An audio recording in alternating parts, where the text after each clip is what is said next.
Antes da gente começar, esse vídeo vai tratar de temas sensíveis. Eu garanto ser o mais respeitoso possível, mas o aviso é bem importante. Se você gosta de pensar sobre...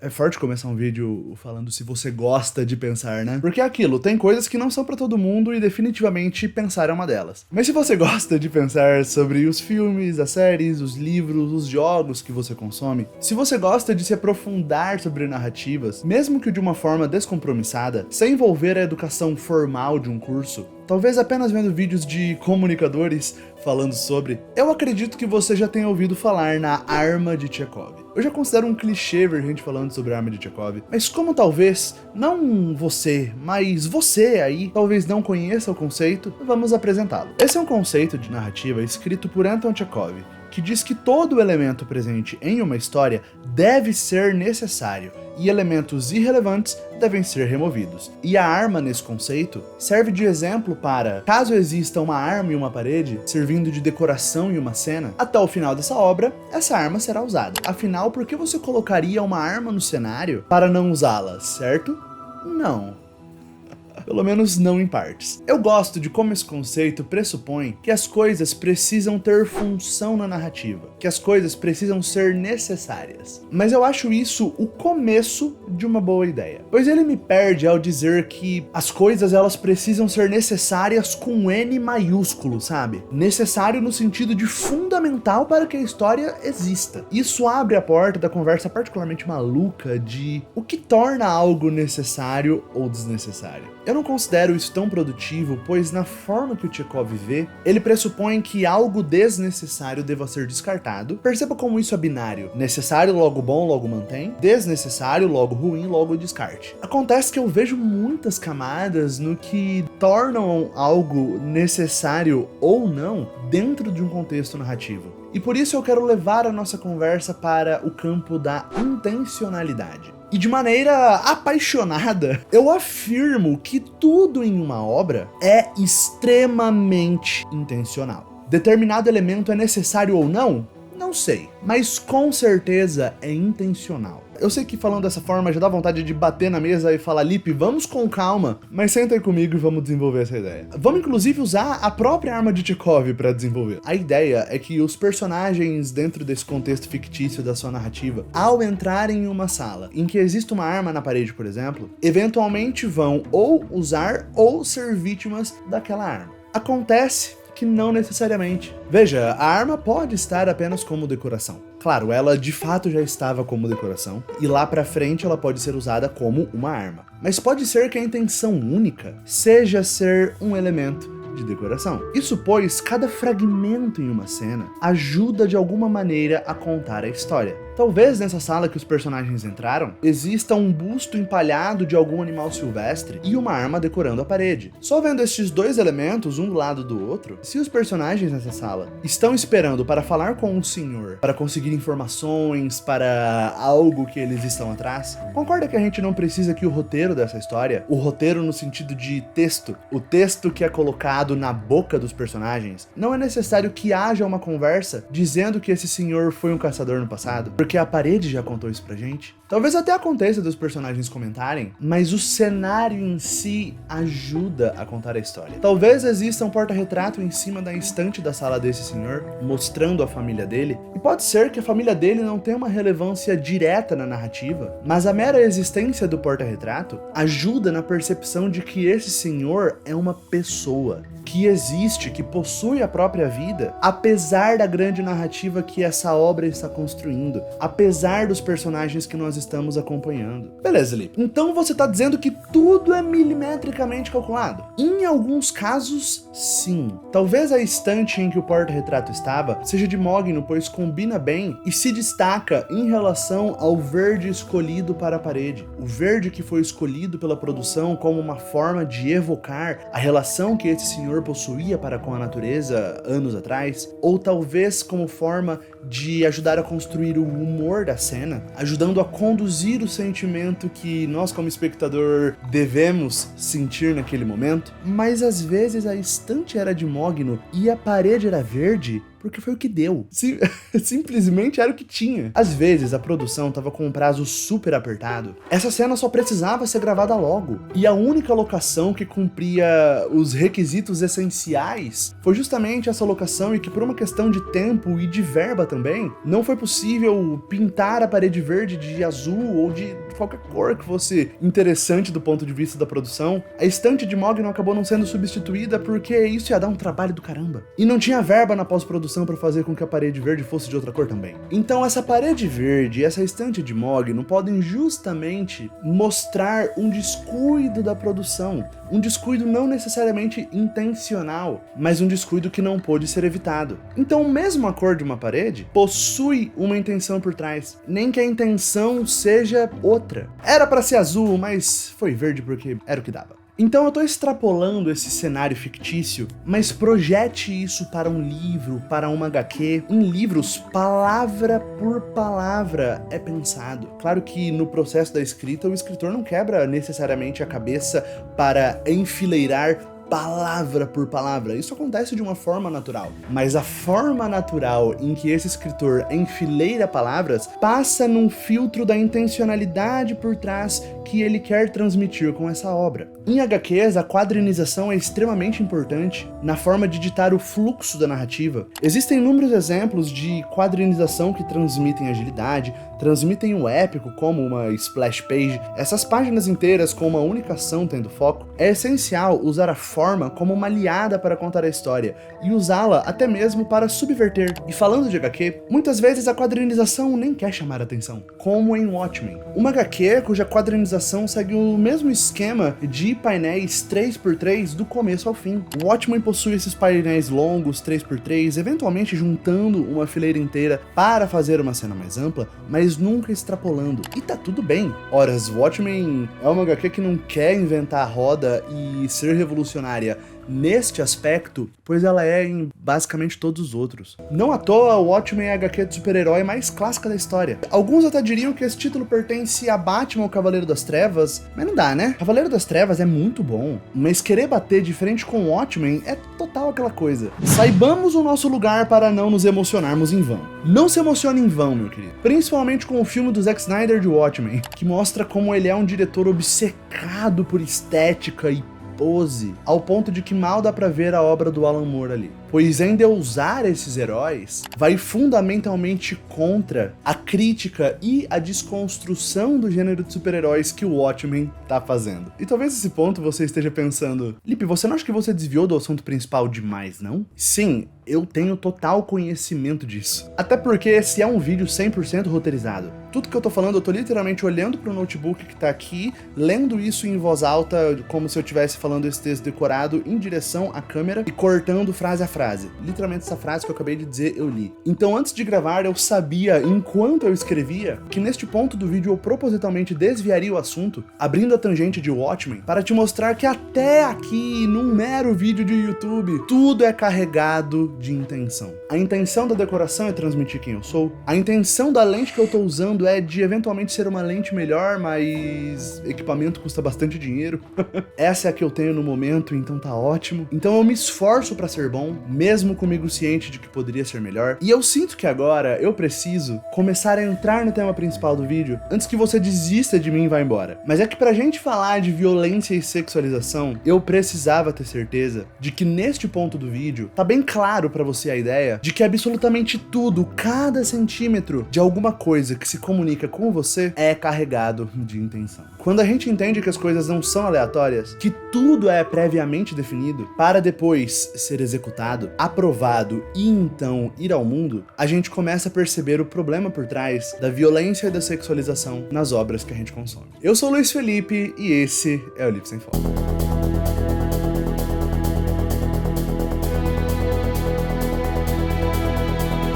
Antes Antes da gente começar, neste vídeo aqui eu vou falar de todas essas obras aqui, beleza? Eu prometo não falar os grandes pontos de viradas de nenhuma delas ou algo do tipo, mas é bom você saber que alguns detalhes serão sim discutidos. Vamos lá. Falar destes dois temas é atacar no jugular de muitas obras muito queridas, mas que comumente usam estes artifícios como facilitadores para trazer mais tensão do que seriedade à sua obra. Antes de começar, eu preciso deixar muito claro, eu não considero nenhuma obra necessariamente pior por usar violência e sexualização. Eu vou falar muito disso ao longo desse vídeo. Muitas das obras que eu vou falar aqui, pra mim, elas não entendem como usar a violência e a sexualização, e isso é sim o motivo que faz ela pra mim ser uma obra automaticamente pior. Vamos lá, essas duas coisas são recursos narrativos que, francamente, desde que mundo é mundo, são recursos extremamente fetichizados. O que eu quero dizer com isso? Quando a gente é criança, a gente presta, pelo menos eu prestava, muita atenção na tal classificação etária que aparecia no começo de um programa na TV, que estava impressa na caixinha dos VHS nas locadoras. Isso porque existe um misticismo em volta de tudo que é proibido. Quando você é criança, existe uma curiosidade intensa em entender o quão a tarja dos 16 anos é mais intensa do que a tarja dos 14, e o quão a dos 18 é mais intensa do que a dos 16. E eu tinha essa curiosidade, porque por mais que os meus pais assistissem filmes comigo, às vezes eles queriam ver um filme de adulto na sala, e sempre que eles iam assistir um filme que eu não podia assistir, geralmente eles me levavam na locadora e falavam: escolhe alguma coisa aí. Pokémon 3? De novo? Você nunca vai superar o Entei e a menininha? Papai, eu também quero uma mamãe.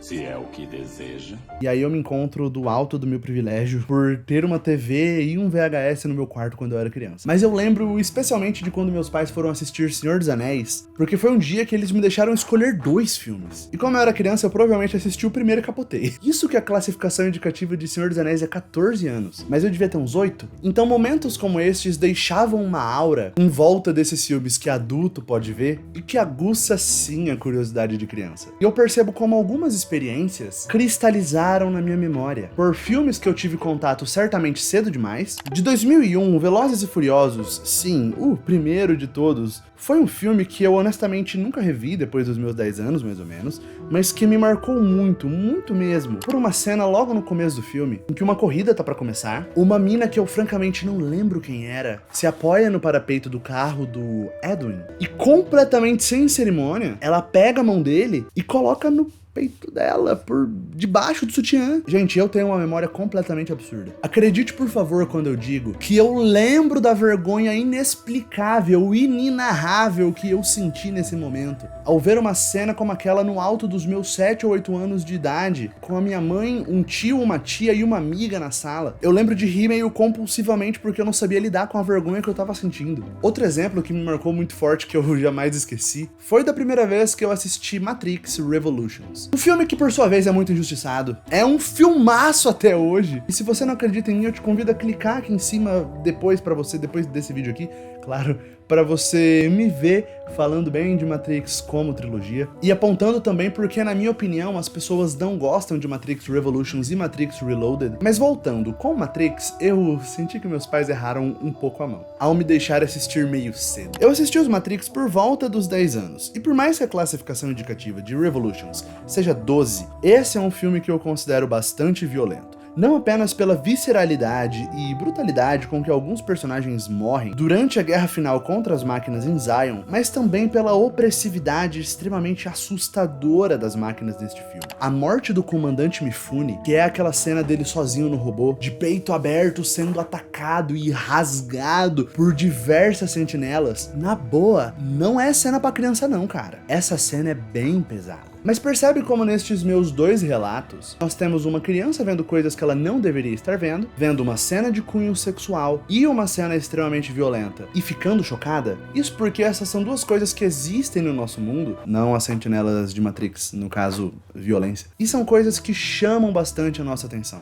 é muito difícil ser indiferente a elas, pois ambas são muito visuais. São coisas que dispensam contexto para serem impactantes. Se imagine passando por uma sala de estar e olhando pra TV, em que alguém está vendo um filme, por exemplo. Se for uma cena de conversa, provavelmente não vai chamar sua atenção. Às vezes é uma conversa extremamente intensa e emocional, mas sem o contexto, não significa nada. Agora, se é uma cena de luta, meramente pela dinâmica da cena, você acaba olhando um pouquinho, beleza. Mas se é uma cena violenta, se uma pessoa morre de um jeito chocante, é comum você soltar um eita e ficar meio parado ali, quase como num acidente de trânsito, olhando, querendo entender o que tá acontecendo, tentando absorver um pouquinho de contexto. E quando é uma cena de sexo, mesmo que não seja explícito, tá só ali rolando um beijo com pegada, e a pessoa assistindo já fica um pouquinho desconfortável. Às vezes você até tenta passar um pouco rápido, quase como se você sentisse que você estivesse invadindo a intimidade do seu amigo, da pessoa assistindo o filme. E eu digo que isso acontece porque no caso da violência, é impressionante ver algo muito intenso acontecendo a um corpo humano. Porque,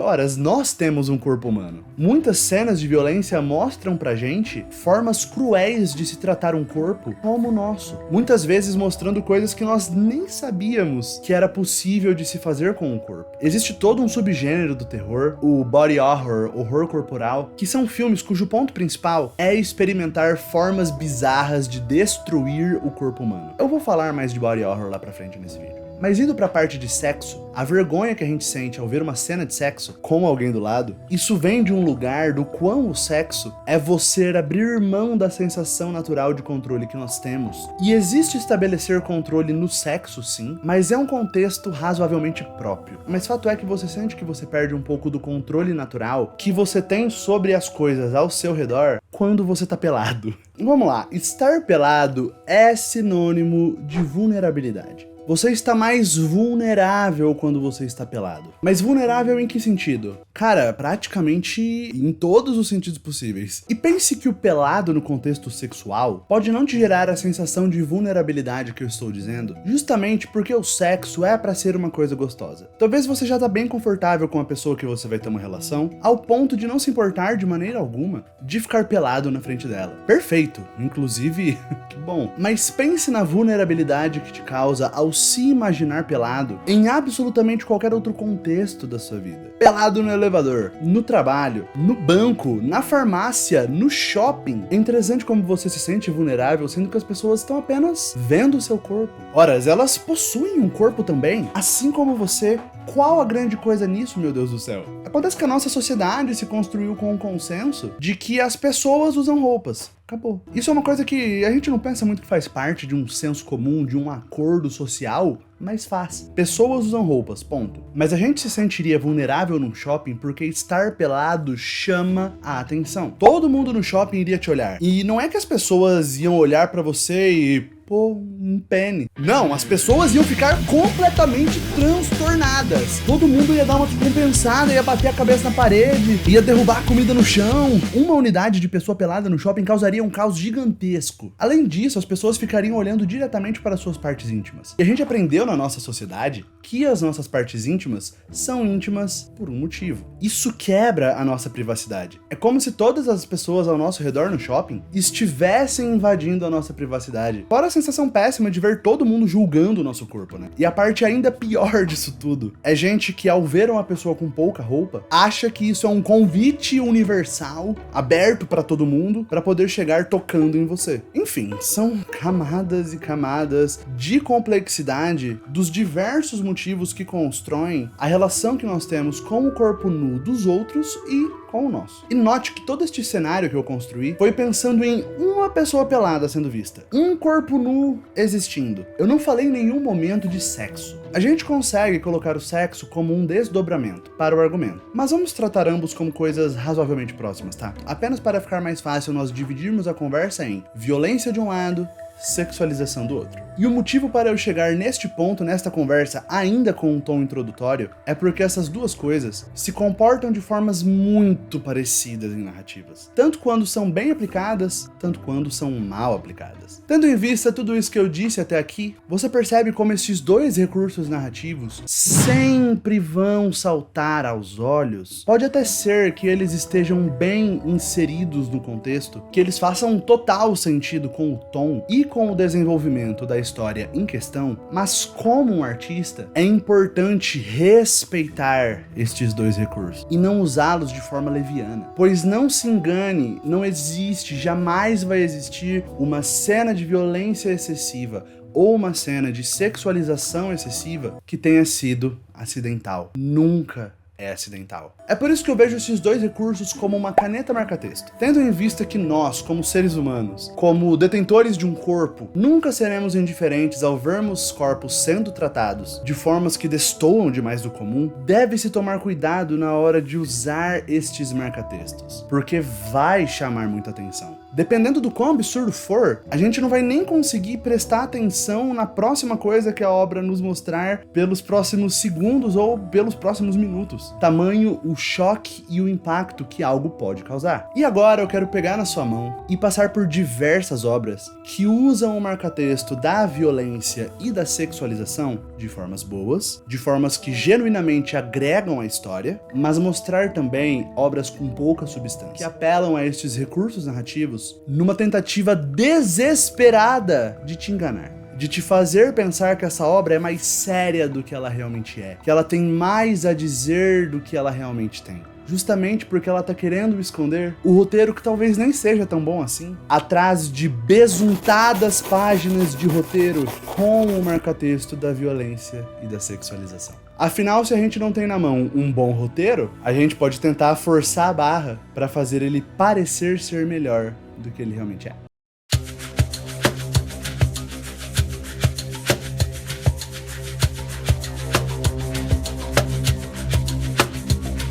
Deu vontade de gravar em pé, eu tô torcendo pra ficar bom. The Boys é uma obra extremamente violenta, só que isso faz todo sentido com o tipo de história que ela quer contar. Sendo uma paródia do gênero de super-heróis, The Boys traz um mundo extremamente cínico. Note, um mundo cínico, não uma visão cínica. E eu digo isso porque existem heróis de verdade dentro da obra, como a Annie e o Marvin, e eu destrincho pra caramba essa ideia nesse vídeo aqui em cima. Com personagens cínicos como Homelander, The Boys destrói os signos que configuram uma história tradicional de super-heróis que a gente conhece. E com isso, The Boys consegue fazer com que o heroísmo venha de lugares diferentes do que estamos acostumados a ver. E a visceralidade da obra, a brutalidade dos acontecimentos, ajudam a criar a atmosfera pesada que dá o tom que essa história precisa. O Homelander precisa estar sob controle de alguma forma, senão ele pode destruir o mundo. É só ele ficar maluco bastante e saúde mental não é o forte desse personagem. Justamente o temperamento explosivo do Homelander, com a brutalidade e poucas ideias da série, cria uma atmosfera de perigo cativante.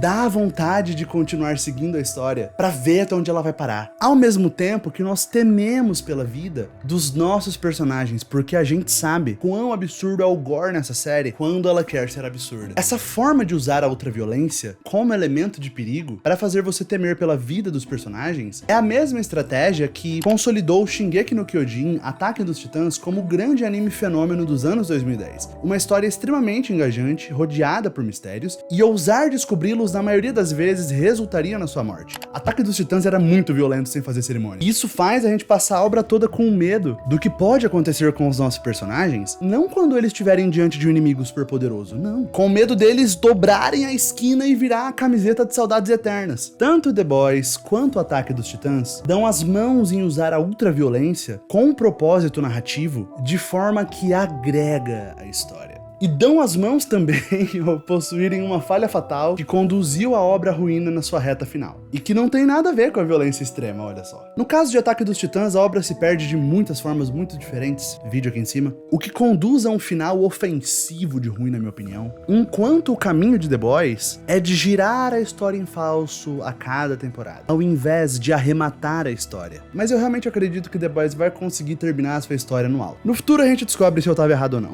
Então The Boys Vingadores e Ataque dos Titãs são bons exemplos para eu responder uma eventual pergunta que esse vídeo poderia deixar no ar. Uma obra é pior quando ela usa violência gratuita por não ter mais nada a dizer. E eu nem tô dizendo que Invencível é completamente vazio e não tem nada a agregar. O problema é que se fosse uma competição de grito, o volume que a voz do que Invencível tem a dizer não chega perto do volume que a violência de Invencível chega. Excelentes discussões sobre heroísmo, balanço da vida de herói com a vida cotidiana, vários elementos que são bem trabalhados na obra sim, mas eu não vejo de maneira alguma nada de bom que Invencível traz que consegue superar a violência. Ninguém começou a assistir Invencível lá atrás quando a série começou a sair, porque era uma ótima série de super-herói, que trazia temas, reflexões, boas cenas de ação e etc. Vamos combinar, até porque se você assistiu Invencível, você lembra do quão genérico e desinteressante é aquele primeiro episódio. Um episódio longo pro padrão de animação, 1 hora de duração que a gente não está vendo nada além de uma construção de um mundo genérico, com designs de personagens pouco marcantes. Sério, o Omni-Man até tem um traje legal, tudo bem que parece o botão do YouTube, né? Você olha pra ele, dá uma vontade de se inscrever no Lip Sem Foco, não é incrível. Mas o Mark, mano, ele é muito sem graça, gente. E muita gente, eu incluso, começou a assistir Invencível por indicação de um amigo que disse especificamente: espera até o final do primeiro episódio. Vai ser meio chato chegar lá, mas segura as pontas.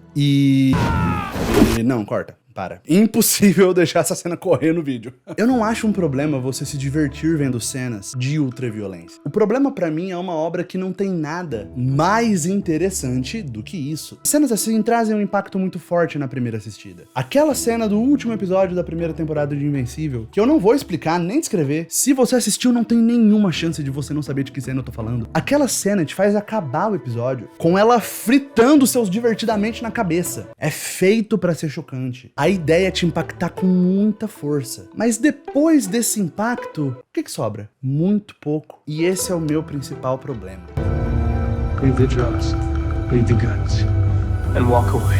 Titãs é uma série que eu queria muito que tivesse dado certo. Não pelo mérito próprio da série, a série não é boa, mas pelo meu amor por este grupo. O Asa Noturna é o meu personagem da DC favorito, só que, cara, a cena de introdução do Robin é tão gratuita. Essa cena tem uma ótima função narrativa em Titãs. Ela estabelece o tom muito bem. Essa é uma série numa pegada mais dark, numa pegada mais sombria. Só que esse tom numa série adolescente jovem dos Titãs, por que essa escolha, cara? Veja, numa ótima oportunidade de introduzir esse grupo em live action, ao invés de seguir um caminho um pouco mais seguro dentro do esperado deste grupo, um pouco mais calcado nas histórias do Marv Wolfman, até da própria animação do cartoon, não.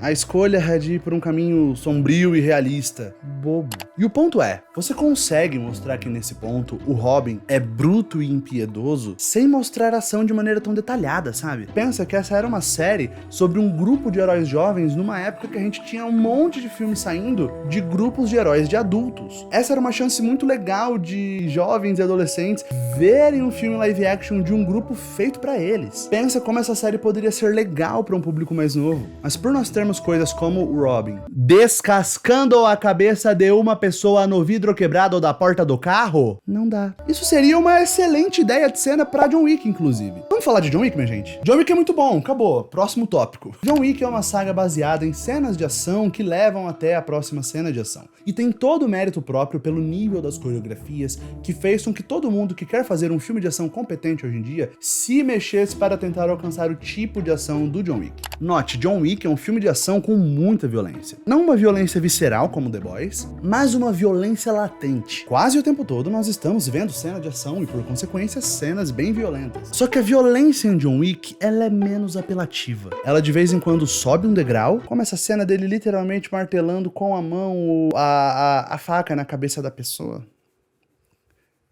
Caramba, John Wick. Sabe, não dá pra falar que isso é leve, só que a forma que é filmado é num ângulo de câmera que não valoriza tanto o acontecimento isolado. Acontece num contexto de coreografia rápida, que é diferente do Homelander explodir uma pessoa no The Boys, em que a cena propositalmente quer que a gente reaja. A gente tem a cena da pessoa explodindo, a gente tem o corte pra gente ver as reações das pessoas, depois a reação do Homelander, aí o que sobrou do corpo, e aí a reação, de novo, foco no cadáver, depois Boys é exagerado e The Boys quer que você contemple o exagero. John Wick, por outro lado, faz com que um momento de exagero soe quase como um acidente, no meio da bagunça desenfreada de uma luta. Mas veja como a violência em John Wick conversa com o tema de vingança, se entrelaça de uma forma com o caminho do personagem principal, que fica difícil de imaginar essa obra de uma forma mais branda. Pode sim usar e abusar de violência nas obras, galera, desde que isso tenha contexto. Desde que tenha um motivo para que a violência exista. Porque se você pega um filme infantil e insere uma cena de violência do nada, parece que o roteirista, os animadores, o diretor, todo mundo ficou burro por um dia. E é claro que eu tô falando do Bom Dinossauro, que você não sabe o que é o Bom Dinossauro, né? Que bom, você esqueceu, seu cérebro apagou,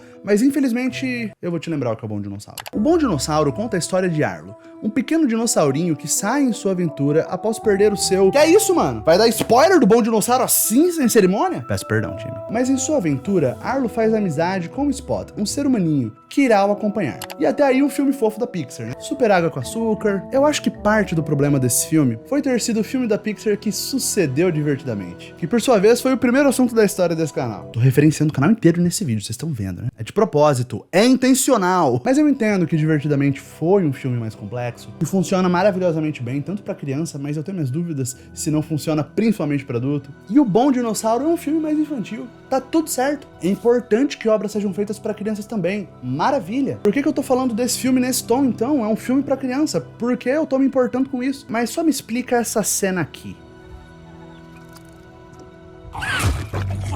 Mano, que é isso, velho? Qual a necessidade da gente ver o pterodáctilo comer um bicho fofo? Não tem nenhuma preparação nesse filme pra uma cena tão violenta como essa do nada. E aí vamos pensar em intenção de novo. Você quer mostrar que o pterodáctilo é mau? Sem ir muito longe, a cena poderia começar com ele comendo alguma coisa que desse a entender que era algo ainda vivo. A gente ia entender que ele é mau e, francamente, a gente nem precisava ver ele comendo um bicho pra entender isso. Porque o design dele é bom bastante. Pra gente bater o olho e pensar, esse aí não presta. Entende? Não combina com esse filme. Não tem nada que prepara. O filme faz questão de apresentar um bicho fofinho pra ele ser comido vivo. É por isso que é necessário saber quando usar violência ao favor da obra. E é preciso ter o cuidado para identificar se violência encaixa na sua obra ou não. Um exemplo que me acompanha, e é um dos motivadores originais desse vídeo, é Logan.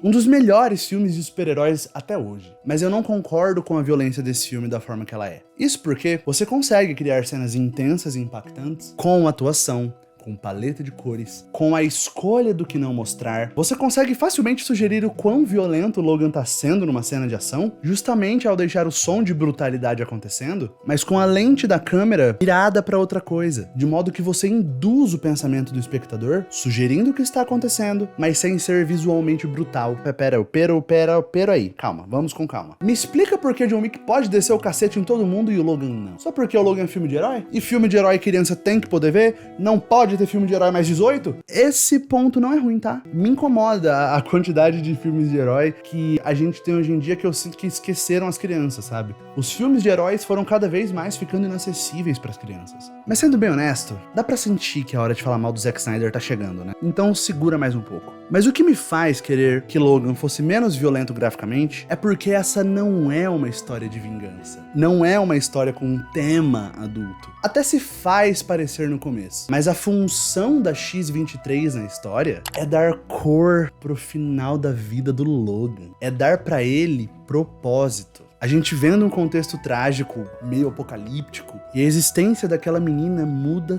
tudo. E aí, francamente, eu não sei mais se eu tô falando de Logan ou de The Last of Us. Mas que apesar do ponto inicial de Logan e Joel serem o mesmo, e da trajetória dos dois ser muito próxima, o ponto final é diferente. Eu não vou dizer o que acontece, fica tranquilo. Mas o final de The Last of Us é propositalmente anticlimático, agridoce. E é bom por isso. O ponto que The Last of Us quer chegar é tão cru e tão cruel que a violência na obra é necessária para trazer o tom. A violência em The Last of Us valoriza o tema de The Last of Us. Agora, a violência em Logan desvaloriza o tema em Logan. Claro que The Last of Us é um jogo, e por mecanicamente ser um jogo onde você irá enfrentar zumbis de maneiras diferentes, em contextos diferentes, mas mesmo sendo um jogo, isso está alinhado com a necessidade narrativa da história. Enquanto o ponto final de Logan é mais pra cima, o filme termina numa nota alta linda de esperança, cara. Enquanto a relação Ellie e Joel caminha para um final trágico e agridoce, a relação Logan e X-23 leva para um final trágico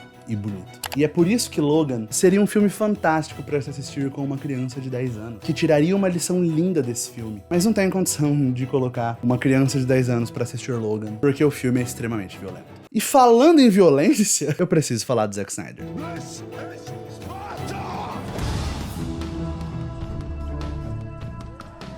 300 é um filme intenso e pomposo. Um filme muito plástico, de um jeito que eu ainda acho que funciona. Porque todos os cenários têm uma iluminação meio divina que sempre deixa muito claro que é tudo fundo verde, mas é um filme que funciona dentro dessa plasticidade, pois isso casa com a ação e, por consequência, com a violência que o Snyder quer fazer neste filme. Essa é uma história extremamente violenta, e que eu acho que ela possui algumas cenas de ação que se alongam, que me disparam o sentimento de essa cena perdeu o propósito há uns 2 minutos e agora é só violência pela violência e porque é legal, é de um viés fetichizado. Mas dentro de filmes de Snyder que a violência perde a mão, 300 ainda me incomoda menos. Olha só. Porque a glorificação da violência vem sim acompanhada do sombrio realista, de Batman vs Superman, do próprio Homem de Aço, e toda a visão do Snyder fez com que tudo do DCU fosse inacessível para crianças. É claro que, neste ponto, nem faz mais sentido me acusar de Marvete, porque o MCU deixou de ser legal há muito tempo. E não por conta de lacração, pelo amor de Deus, vai dormir se você é desses. Se você é desses, eu te peço pra sair daqui. Mas o MCU ficou chato porque a Marvel perdeu a mão, né, galera?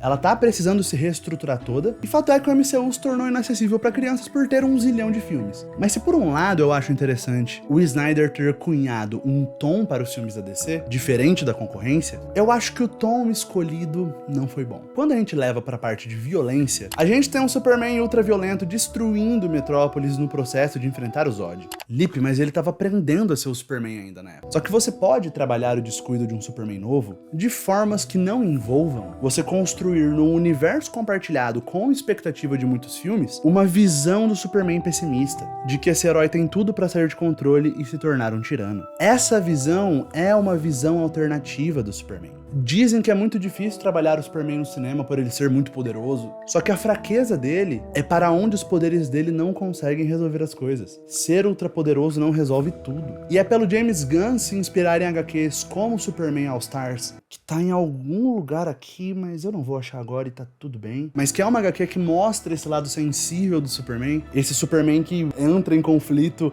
por não conseguir resolver tudo na base de ser rápido, voar e dar socão, tendo que lidar de que as capacidades físicas não são o bastante para salvar as pessoas, que ele precisa mais do que isso, que me enche de esperança que o James Gunn vai acertar no próximo Superman. Eu posso estar errado, de todo jeito, no futuro vai estar aqui em cima o meu vídeo falando desse filme. Mas é querer construir uma Liga da Justiça que deveria representar o bom e o melhor desses heróis, com uma roupagem violenta, sombria e realista, que faz pra mim Batman vs Superman ser bobão, mesmo tendo uma história boa, que faz pra mim a Liga da Justiça do Zack Snyder me dar vontade de chorar. Tem a parte maluca desse filme ter 4 horas, sendo que não é 4 horas de conteúdo que faz sentido. Basicamente o Zack Snyder, ele estica as cenas ao máximo pra aproveitar cada take que ele gravou da porcaria desse filme. Você assiste esse filme cortando ele na sua cabeça, pensando, nossa, daqui até aqui podia ter cortado, isso aí, essa cena tá só alongando, ela não vai pra lugar nenhum mais. Porque essa turma ainda tá cantando pra Aquaman, chega! Mas o que mais me marcou foi como esse filme quer ser o filme da Liga da Justiça, os maiores heróis de todos os tempos reunidos, e no final, quando eles estão enfrentando o Lobo da Steppe, eles não vencem o Lobo da Steppe. Eles assassinam, eles executam, eles torturam, eles destroem o Lobo da Steppe.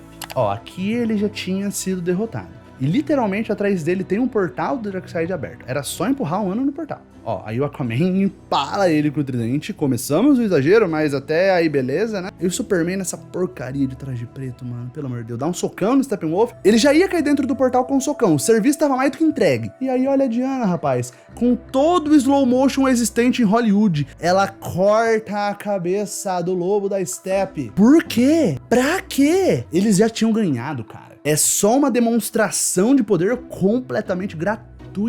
Esses caras são a Liga da Justiça? Os ícones da esperança? Mas pera lá, mano, eles estão matando um vilão. Eu sei que eles estão matando um vilão, mas a forma que eles fazem isso é glorificando a violência na nossa cara. E agora eu vou conectar com o começo do argumento. Pra que glorificar a violência dessa forma? Porque isso chama atenção. Isso gera impacto. Você termina o filme lembrando disso, pensando, e caramba, forte. Mas depois você percebe que isso é um marca-texto besuntando o roteiro, chamando a sua atenção para algo impressionante para mascarar um roteiro simples. E há quem diga um roteiro ruim. Eu acho frustrante como espectador ver que tem gente que acha que pra gente levar algo a sério, automaticamente precisa ser violento. Sendo que se você constrói personagens cativantes, conflitos bem estabelecidos, uma boa história com um bom ritmo, com cenas de ação bem coreografadas, o jogo já tá praticamente ganho.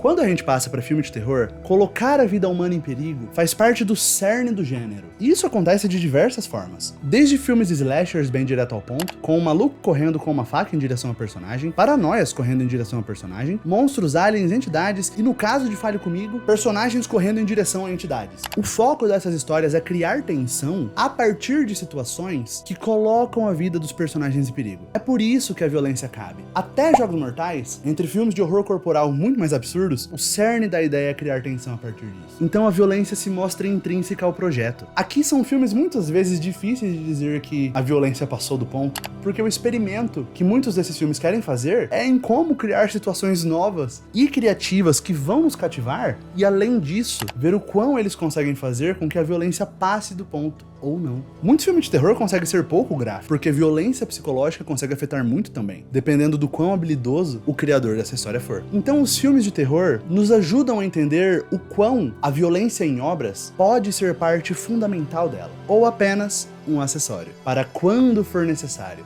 E que a quantidade de violência colocada na obra, quando não combina com a obra em si, muitas vezes cria essa ilusão da obra ser mais séria do que ela realmente é. Sendo que muitas vezes isso evidencia uma pobreza narrativa. Mas algo que é ainda mais tênue do que a violência, sem dúvidas, é a sexualização.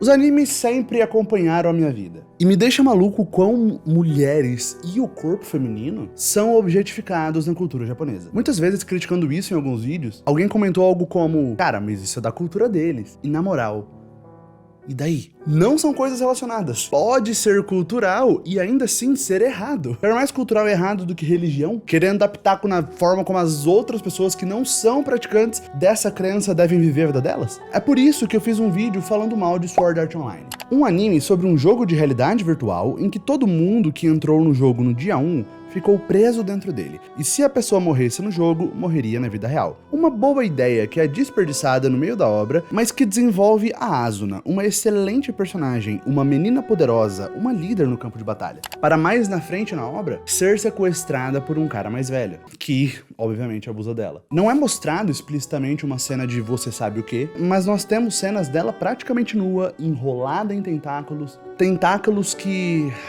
Se você não sabe, eu não vou mostrar nada na tela, mas eu vou te iluminar com a maldição do conhecimento. É muito comum em pornografia japonesa, eu acredito que principalmente em hentai provavelmente, que é anime pornô, as partes íntimas serem censuradas. Então uma forma de driblar isso é realizar cenas com tentáculos. Afinal de contas, um tentáculo não é um pênis, né? Pra censura só pode censurar se for genitália. Show. Lipe, por que você sabe disso, cara? Porque muita coisa que eu sei é absolutamente contra a minha vontade. Mas pense que quando Sword Art Online coloca sua protagonista feminina nessa situação, é exatamente isso que a obra quer que você entenda que está acontecendo. Essa é uma forma de mostrar que o vilão é malvado? Sim, de fato é. Mas você conseguiria mostrar que o vilão é malvado meramente mantendo a menina acorrentada numa cela. Você já reduz a agência dessa garota sem precisar objetificá-la. Pensa em tudo que eu falei mais cedo sobre a nossa relação com corpos nus, como o corpo nu é sinônimo de vulnerabilidade, como isso nos deixa expostos. Quando você toma essa escolha na sua obra, quando este é o caminho que você quer seguir, para a sua personagem feminina mais importante, você a está reduzindo de uma forma muito problemática e que só tem um propósito real: fanservice. O público que consome anime adora fanservice. Adora ver desenho sendo objetificado na tela. Talvez você aí não. Mas se você aí não é essa pessoa, não vista a carapuça e não tome as dores, beleza? Vestiu a carapuça, tomou as dores, vai levar pra escotapa nos comentários sim, e eu não tô nem aí. E essa sexualização desnecessária, essa sexualização que não se justifica de nenhuma forma no roteiro, é o motivo de eu ter desistido de Jujutsu Kaisen após assistir apenas o primeiro episódio. O anime que é o grande fenômeno recente, com uma história de demônios, muita luta, muita violência, mas até aí esse não é o ponto que nos interessa agora. No primeiro episódio a gente tem uma cena dos personagens correndo no corredor, até que uma menina, amiga do personagem principal, é pega por um demônio que sai do chão, meio que se abre um portal no chão e só sai o braço dele mais ou menos, e ele segura ela, arrastando ela pra dentro do portal. E até aí tudo certo. É um demônio pegando um humano, beleza. Mas o que o demônio faz? Com a outra mão ele aperta um peito dela. Olha, vamos lá. Camadas. A gente não sabe quão inteligente esse demônio é. Por que eu digo isso? Porque a gente não sabe se ele tava fazendo aquilo só pra pegar ela e comer, ou seja, vindo de uma necessidade básica, ou pegar ela e matar porque ele possui essa necessidade que deixa de ser básica, mas que vem de uma vontade. Mas no momento que a mão dele aperta o peito, a gente tá vendo um demônio que nem tem forma. Como a gente só vê o braço nesse momento, ele praticamente é só um conceito de um demônio. A gente nem sabe se ele é um demônio extremamente monstruoso ou humanoide, realizando um ato sexual na personagem feminina que está em defesa sem consentimento. O que isso mostra? Puxando novamente a questão da intencionalidade, isso é uma forma de dizer, olha, essa mulher que foi rendida, já que ela foi rendida, vamos aproveitar e vamos abusar. Isso é pra deixar o público otaku feliz, cara. De ver a personagem sendo sexualizada e abusada, em um contexto que, além de tudo, é completamente inapropriado. Tanto a Asuna quanto essa menina do Jujutsu, isso que aconteceu com elas não é necessário. Não tem função narrativa, não agrega nada na história. E além de tudo, é violência contra a mulher. É por isso que eu precisava falar de intenção, de corpos, de violência, antes de falar de sexualização. Goblin Slayer é um anime que teve o seu sucesso pelo choque violento da sua cena de abertura, de um grupo de amigos adolescentes jovens indo explorar uma masmorra, goblins encurralando o grupo, matando todo mundo e abusando de uma menina do grupo. E a forma que o anime fez a cena, eu não vou mostrar aqui de maneira alguma, mas por mais que ela seja rápida, ela é uma cena que é muito além de uma indução. Ela chega em um nível pornográfico sim, por mais que seja muito curto. É bem claro, é impossível ficar na dúvida do que aconteceu. Qual a necessidade de nós vermos e de nós sabermos que goblins que moram numa caverna têm necessidade de sexo? Absolutamente nenhuma, para além de colocar uma personagem feminina numa situação de vulnerabilidade extrema. E na boa, não é que isso é completamente proibido de existir em obras. Acontece que esse é um tipo de violência que acontece com mulheres reais do nosso mundo. Acontece com homens também, mas não é justo de maneira alguma querer comparar. Veja, eu não tô dizendo que não é relevante, mas a gente sabe o quão a nossa sociedade tem uma raiz extremamente machista. Isso é uma coisa muito real, que acontece no nosso mundo, infelizmente. Porque o nosso mundo é uma bosta. É o tipo de coisa que quem vai buscar uma obra pra assistir, pra ficar tranquilo, pra assistir uma coisa legal, pra se entreter, não vai ficar confortável ao ver uma cena dessa. Um aviso antes do conteúdo começar, é uma solução, mas é uma solução meio porca. Pelo menos é alguma coisa. Mas o ponto é, se violência, eu disse lá atrás, que só deve ser usado se fizer sentido tematicamente, só se for agregar ao tom da obra, violência sexual, eu afirmo que na maioria dos roteiros poderia ser evitado. Se por algum motivo o autor tiver certeza que é necessário, tem que ter a violência sexual, isso é parte fundamental da história que ele quer contar, e sem esse elemento a história ruiria completamente, cara, beleza, põe isso na sua obra. mas faça isso de uma forma inteligente. Lembra do Logan que eu falei da câmera talvez filmar o vazio, por exemplo, enquanto a gente ouve ele sendo muito violento? Algo criativo nesse sentido de deixar subentendido o que aconteceu sem precisar mostrar. Nesse caso, só deixar o som seria uma péssima ideia. Ainda seria bastante pesado, não tem porquê. É por isso que eu acho que se o autor acredita que isso é necessário, meu querido, meu brother, meu rapaz, tu se vira pra incluir isso na sua obra de uma forma respeitosa. Literalmente esse problema é seu. Você criou um problema para uma personagem fictícia que por sua vez não existe. Esse problema só se torna real a partir do momento que você deliberadamente quer que ele seja real. Então se você quer adicionar, adicione, mas faça isso com respeito. Faça isso com criatividade. Sabe uma obra que faz isso e que eu tendo a acreditar que ela faz isso de uma forma bem feita? A primeira temporada de The Handmaid's Tale.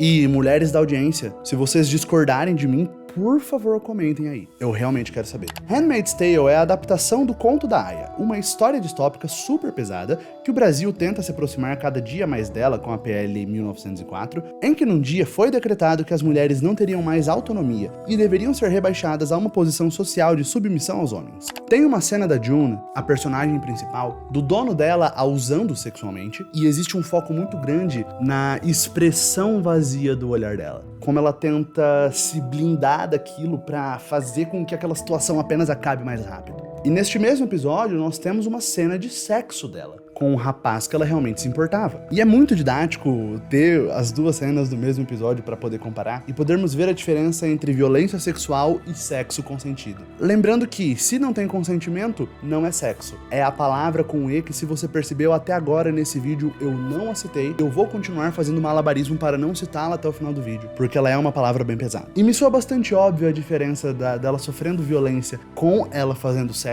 porque ela quer. Mas para nossa conversa é um exemplo muito importante, pois mostra como você pode filmar uma mulher pelada em uma cena que inevitavelmente os personagens estão sendo sensualizados, estão sendo sexualizados, mas dentro de um contexto de igualdade. São dois iguais ali, explorando o corpo um do outro, dentro de um acordo respeitoso e seguro. O contexto que você coloca a personagem dita muito se a sexualização faz sentido ou não. E muito disso vem justamente da agência da personagem. Vem do quão você está colocando controle, agência, poder na mão da personagem, mesmo que ela esteja sem roupa. Ela estar nua não é o começo, meio e o fim da intenção da cena que contém nudez. É apenas uma parte. Todo o contexto da cena, toda a escolha de enquadramentos, o tempo de cada enquadramento, tudo isso soma para trazer a intenção da cena. Mas sabe uma personagem que é sexualizada repetidas vezes, de formas que tiravam vantagem do fato da atriz ser jovem e não ter tanto poder de barganha com a produção? A Emilia Clarke no papel da Daenerys em Game of Thrones. Dentre muitos méritos de Game of Thrones, antes, claro, da derrocada da série a partir da 5ª temporada, quando ela tinha a faca e o queijo na mão para finalizar com calma e maestria uma das melhores séries de TV de todos os tempos,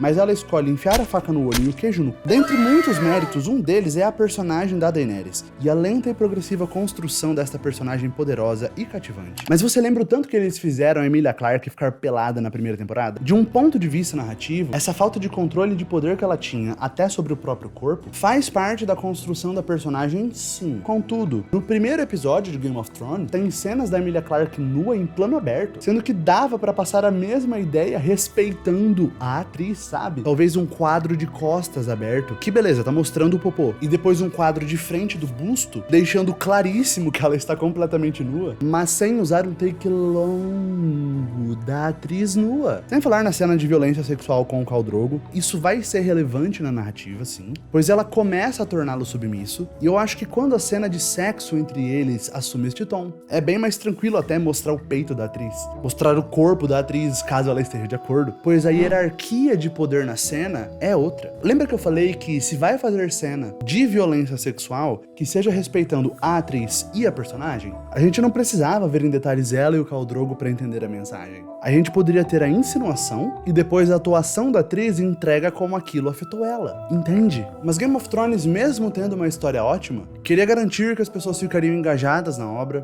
porque além de uma boa história, eles também tinham produção de milhões, personagens complexos e cativantes, violência brutal e peito. Muito respeito. E em relação a Emilia Clarke completamente nua, até tem no final da temporada aquele momento dela poderosa, dela renascendo no fogo, a mãe dos dragões. Neste momento, a nudez, ela cria um contraste, ela gera um impacto, porque agora ela está completamente no poder e no controle da situação. Mas você percebe como a mesma ideia, o mesmo contraste, seria criado mesmo respeitando mais a atriz naquela cena mais cedo? Não por menos, conforme a Daenerys e a Emilia Clarke foram crescendo, né, foram se tornando relevantes e importantes para a produção de Game of Thrones, ela passou a vetar completamente que os roteiristas a colocassem nua na série. Isso escancara que não foi legal o que eles fizeram com ela. E eu poderia ficar muito tempo cavando aqui, mas fato é que não faltam exemplos de forçação de barra feita só pra sexualizar a personagem feminina, que diminuem a personagem apenas pra deixar macho feliz. Não tem como não lembrar do biquíni de metal que a Leia usa no Retorno de Jedi.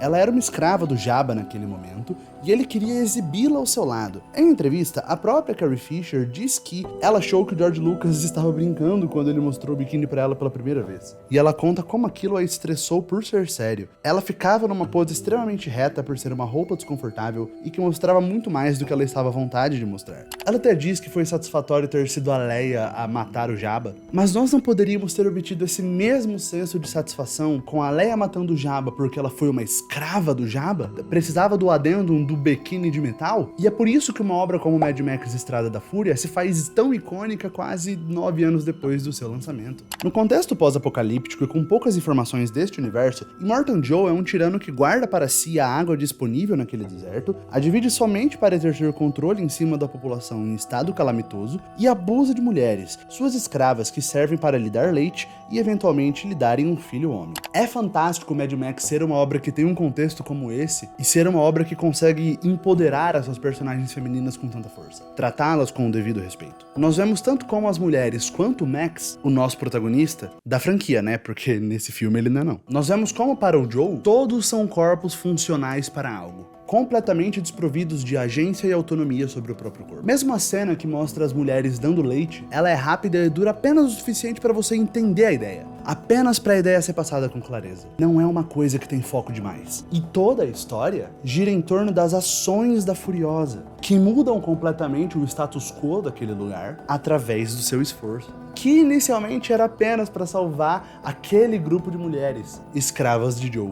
E no final acaba sendo uma revolução. Ah, Estrada da Fúria, como é bom. Entrando na nossa reta final, eu quero falar um pouco mais agora sobre roupas. E especialmente como as HQs de super-heróis descolam da realidade quando o assunto são os uniformes, provocando sexualização infinita de algumas personagens. Muitas vezes nem existe algum contexto que evoca algo do gênero. Não, muitos momentos são dos personagens conversando, simplesmente existindo. Só que os ilustradores certamente baseiam o entendimento deles de como uma mulher se veste baseada na busca rápida no Google Imagens pelas palavras bombeiro e bombeira, e as diferenças bizarras que mudar a letra que induz o gênero da palavra causa no resultado dessa pesquisa. O meu grande problema é em como as roupas são desenhadas, de modo que fica claro que o ilustrador desenhou um corpo nu e pintou da cor do uniforme da pessoa. Você tá vendo que a mulher gata não tá de roupa? Ela tá pelada, só que ela entrou num barril de tinta preta. Até tem imagem com decote, mas honestamente, que diferença faz? Com decote, sem decote? A guria tá hipersexualizada meramente por estar respirando. E não dá pra dizer que o mesmo acontece com os homens, porque o Batman, apesar de muitas vezes parecer que desenharam ele pelado e pintaram em cima, veja como ele tem músculo, como ele é forte. O mesmo vale pro Superman. É tão brucutu que não importa muito, porque mesmo que o corpo esteja muito marcado, note a intenção do desenho. Aqui você está vendo cada detalhe do corpo do Super, mas a pose é para transmitir força, poder. Pense em tudo isso que eu disse anteriormente sobre agência. Percebe que mesmo você tendo uma noção do volume das pernas do Homem-Aranha, ele se pronuncia de forma heróica, épica. É completamente diferente da forma que o corpo da Mulher-Aranha, por exemplo, fica sexualizado em cada curva, mesmo ela estando numa pose poderosa. Isso quando a heroína está numa pose poderosa, né? Porque existem poses como essas que, francamente, não dá pra acreditar que o intuito disso aqui não é você olhar pro desenho e falar: caramba, essa daí é gostosa, hein? Pensa que quando a gente fala de quadrinhos estadunidenses, é muito comum nós termos o ilustrador principal, o arte finalista e o colorista. Pense como essas 3 pessoas ficaram um tempão trabalhando só nesse desenho. Cada curva desse corpo foi desenhada, finalizada e colorida com muito cuidado. Eu quero fazer um experimento rápido com vocês. Eu peguei aqui essa HQ dos Vingadores, desenhada pelo Frank Cho, um humano que eu não gosto do desenho, e vocês já vão entender. Vamos fazer aqui rapidinho, gente, o desafio do 1 minuto com essa HQ aqui dos Poderosos Vingadores. Vamos lá, eu vou abrir a HQ de maneira completamente despretensiosa. Note que o ponto já tá muito bem provado aqui. Mas vamos lá. Ó. Vamos lá. Bom, né? Não tem nem muito o que falar, né? A querida Miss Marvel já começa... Cara, nossa senhora, sério, olha aqui, a Viúva Negra, você tá vendo? Desenhada completamente pelada. Cara, sério, tipo, só jogou a lata de souvenir em cima da gata, sabe? Olha aqui. Caramba! Eu juro que eu não roteirizei a página que eu ia abrir de maneira aleatória. Olha isso, cara.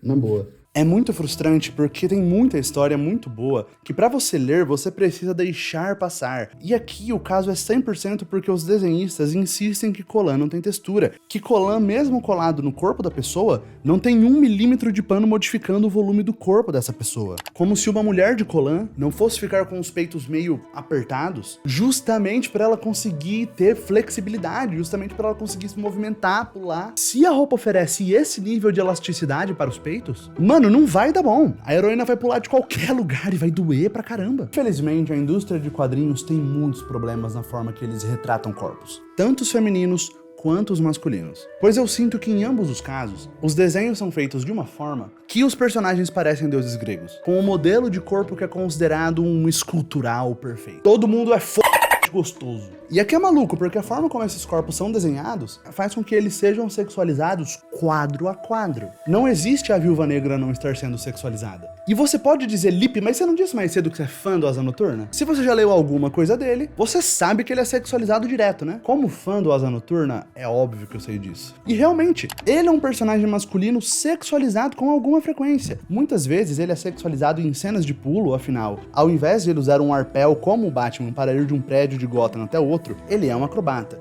Então nós o vemos pulando de lá pra cá. E existe um consenso entre os fãs e os ilustradores que o querido é dono de uma senhora bunda. É realmente rápido e fácil de achar desenhos que privilegiam o popô do Asa Noturna. Então, cara, sim, a gente tem aqui um exemplo de um personagem masculino que é mais sexualizado do que não sexualizado ao longo de suas histórias. Tá vendo? Os homens também são sexualizados, pô, você tá sendo hipócrita. O Asa Noturna é sexualizado sim, legal. Quem mais?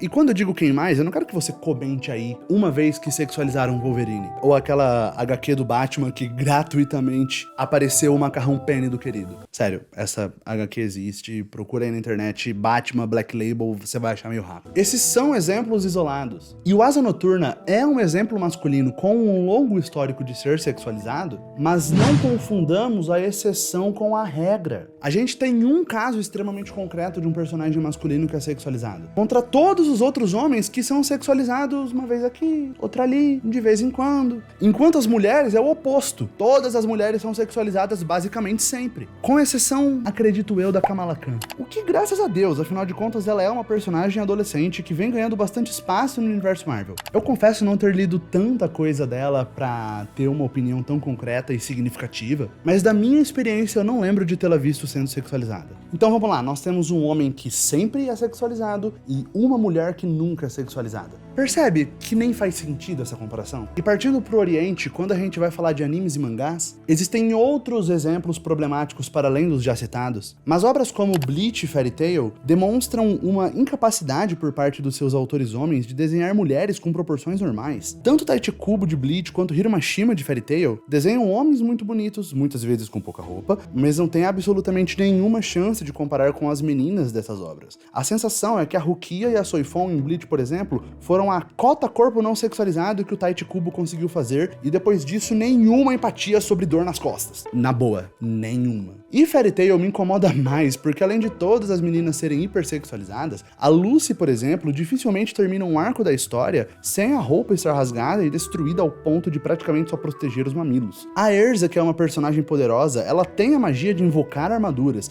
ela desfila dezenas de armaduras ao longo da obra. Porém, quase sempre na hora do vamos ver, enfrentando um inimigo decisivo, uma batalha final, ela luta assim, ó.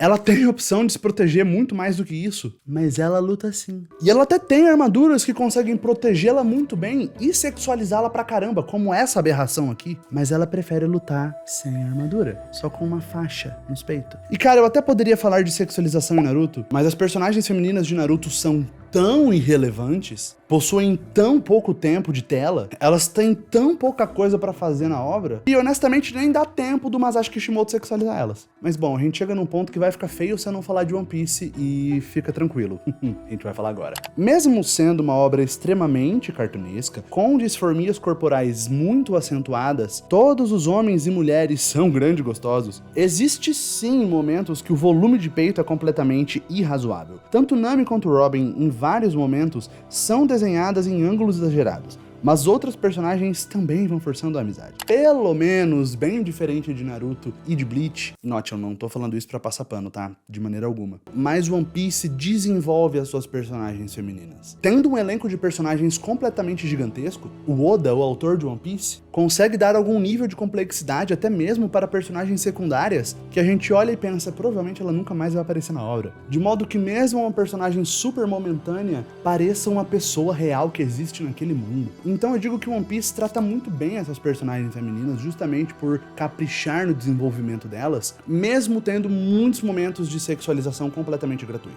De coração, eu não vou me aprofundar neles nesse vídeo aqui, porque eu tenho uma série de vídeos acompanhando One Piece desde o começo, e sempre que alguma coisa precisa ser acusada, sempre que eu preciso colocar um dedo na cara da obra, é lá que eu faço, e eu sempre dedico um tempo considerável pra falar dessas coisas. Então, olhando pra isso tudo, quando a gente retoma o papo de intenção narrativa, eu não consigo acreditar que o motivo é outro, senão deixar os meninos que leem e assistem o mangá e o anime felizes por ver mulheres sendo desenhadas com exagero. Porque tanto quem lê quanto quem escreve parece que não sabem que existem sites de conteúdo adulto. E certamente também não sabem que existe terapia. Sem falar que site de conteúdo adulto é outra coisa muito complicada, é muito problemático do nosso mundo, e que eu não vou entrar nessas nesse vídeo agora porque esse vídeo já tá muito longo. Mas fato é que quando a gente se foca nas proporções em que mulheres são desenhadas, muitas vezes a lógica e o bom senso são completamente defenestrados. Defenestrado, que é um verbo que literalmente significa jogar pela janela. Stellar Blade é um jogo do PlayStation 5 que traz uma ambientação pós-apocalíptica num futuro com máquinas. E a própria protagonista do jogo, a Eve, é uma robô que faz parte de um esquadrão enviado à Terra para salvá-la. E os desenvolvedores acreditaram que era completamente necessário para a experiência de Stellar Blade que a Eve fosse absurdamente gostosa. E que ela se vestisse com pouquíssima roupa. Ou com roupas que tenham um efeito Mulher-Aranha ou Mulher-Gato. Jogaram um balde de souvenir em cima da Eve e falaram, vestida! E aí é muito complicado porque eu vi muita gente nas internets, em todas as internets, querendo defender que vale a pena jogar Stellar Blade do mesmo jeito, que apesar da sexualização, o jogo é mecanicamente muito competente, e que o grande problema do jogo, na verdade, é a história que é bem ruinzinha, mas de verdade, eu só consigo acreditar e entender que você não se incomoda com isso aqui se você gosta de manusear macarrão penny para qualquer aglomerado de pixels que você vê na sua frente. Pode ser que o jogo seja bom sim, mas quando a gente pensa em intenção, não tem como justificar de forma coesa essa escolha, sabe? E vocês querem ver um exemplo bom? Um exemplo que possui sim os seus problemas, mas que acerta mais do que erra, de uma personagem feminina sexualizada no mundo dos videogames?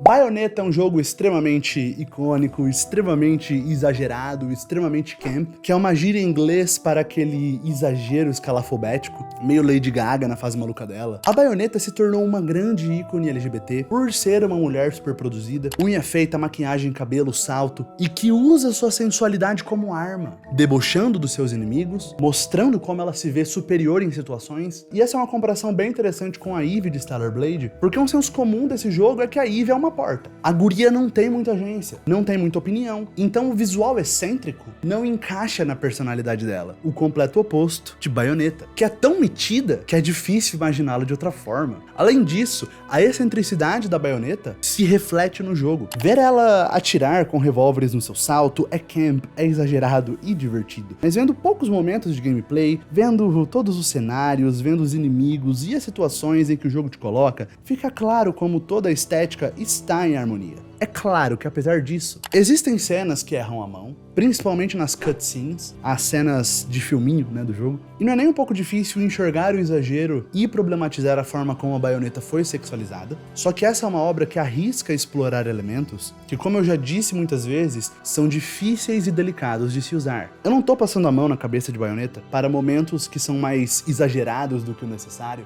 até porque se eu venho falando de intenção, o criador de Bayonetta trilhou, intencionalmente, um caminho parecido com o de Stellar Blade. Só que nessa, ele criou uma personagem tão forte, com uma presença tão dominante, que é como se ela não se curvasse à intenção de seu criador. Interessante ressaltar que muito do conceito da Bayonetta, tanto das roupas, como de gameplay, entre outros aspectos de jogo, foram idealizados por mulheres. Então, por mais que exista sim o male gaze, o olhar masculino, a mão de mulheres no projeto certamente ajudou bastante. E a forma como a obra se comunicou com o público, de uma forma diferente da provável intenção original do autor, a forma como Bayonetta foi ressignificada pelos seus fãs, torna essa personagem e essa obra como um todo muito mais interessante do que o próprio criador tinha em mente. Então Bayonetta é uma obra que acerta muito, completamente diferente de muitas das obras que a gente falou até aqui, cujo foco sempre foi fazer fanservice barato. Então nós vemos como é possível trabalhar corpos femininos que evocam sensualidade de uma forma bem feita e coesa na narrativa. E pra gente finalizar numa nota ainda mais alta, tem uma obra que mistura tanto violência, tanto sexo quanto nudez de uma forma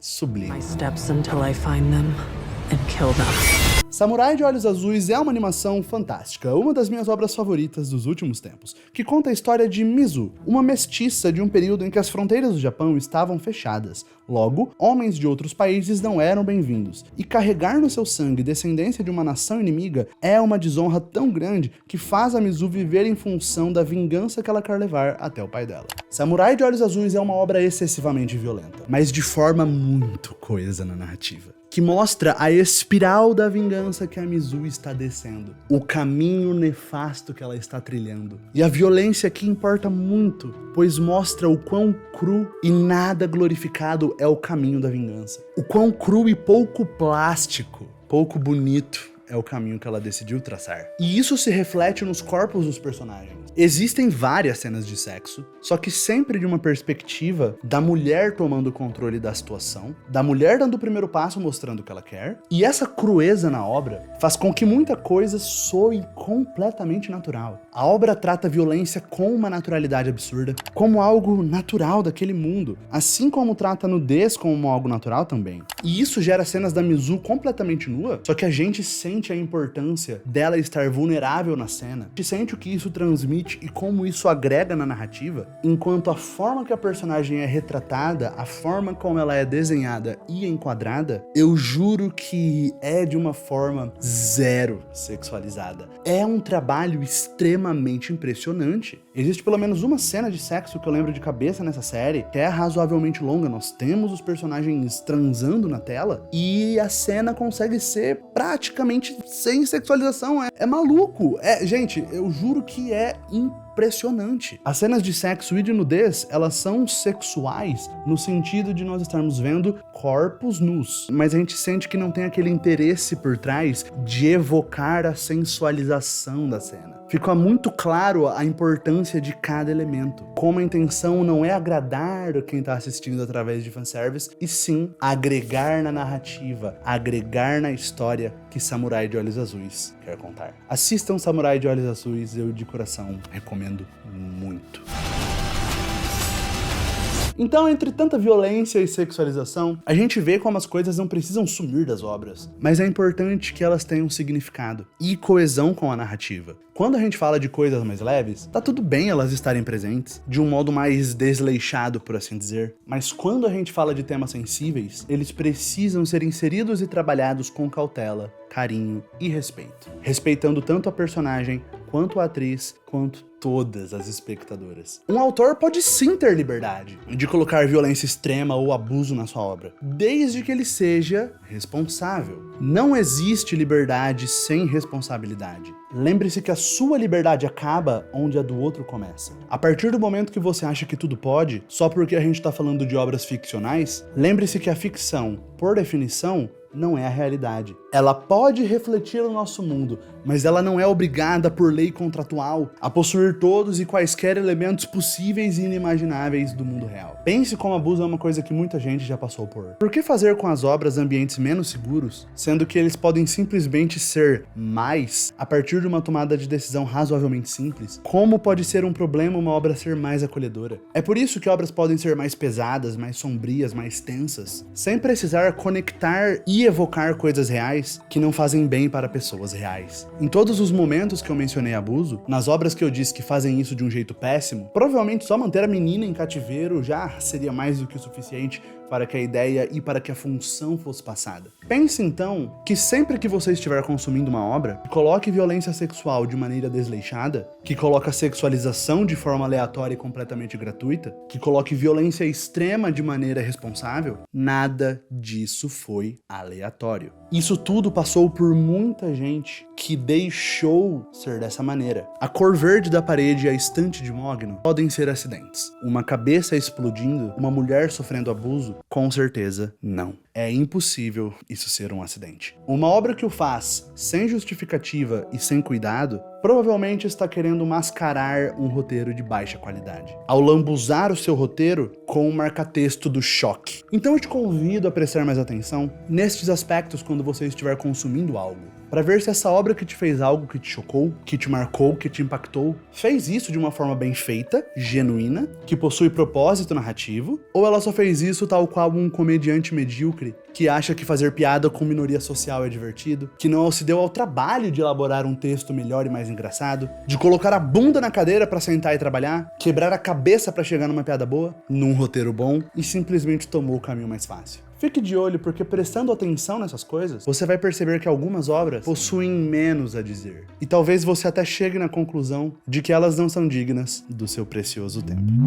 Pessoal, muito obrigado por você ter chegado até aqui nesse vídeo. Esse é disparado o maior vídeo da história do Lips Sem Foco. Eu diria que em tamanho, mas principalmente em importância do tema que eu quis trazer. Por isso eu peço de coração que você deixe o seu like, que você faça qualquer comentário aí embaixo e principalmente que você mande esse amigo para algum amigo que vai se interessar em toda essa conversa que a gente teve aqui. Peço isso muito fortemente, porque produzir o Lips Sem Foco pra mim tem ficado cada vez mais inviável por uma mistura de falta de tempo por causa de trabalho e das minhas ideias de vídeos estarem cada vez mais precisando de tempo pra desenvolver o roteiro, tempo pra gravar, tempo pra editar. Antigamente o tempo pra produzir um vídeo como esse era o tempo de produzir 3 ou 4 vídeos diferentes. Por isso, se você gosta de ver as ideias que eu tenho pra dividir aqui, eu realmente peço pra você fazer essas 3 pequenas coisas que ajudam demais o Lips Sem Foco a continuar. Do mais, eu te convido para clicar neste vídeo aqui, em que eu e minha namorada falamos sobre muitos dos problemas de Harry Potter para além da transfobia da J.K. Rowling. É um vídeo extremamente polêmico. E aqui eu falo dos personagens que pra mim são os verdadeiros heróis em The Boys. Eu sou o Luiz Felipe e esse é o Lips Sem Foco. Valeu!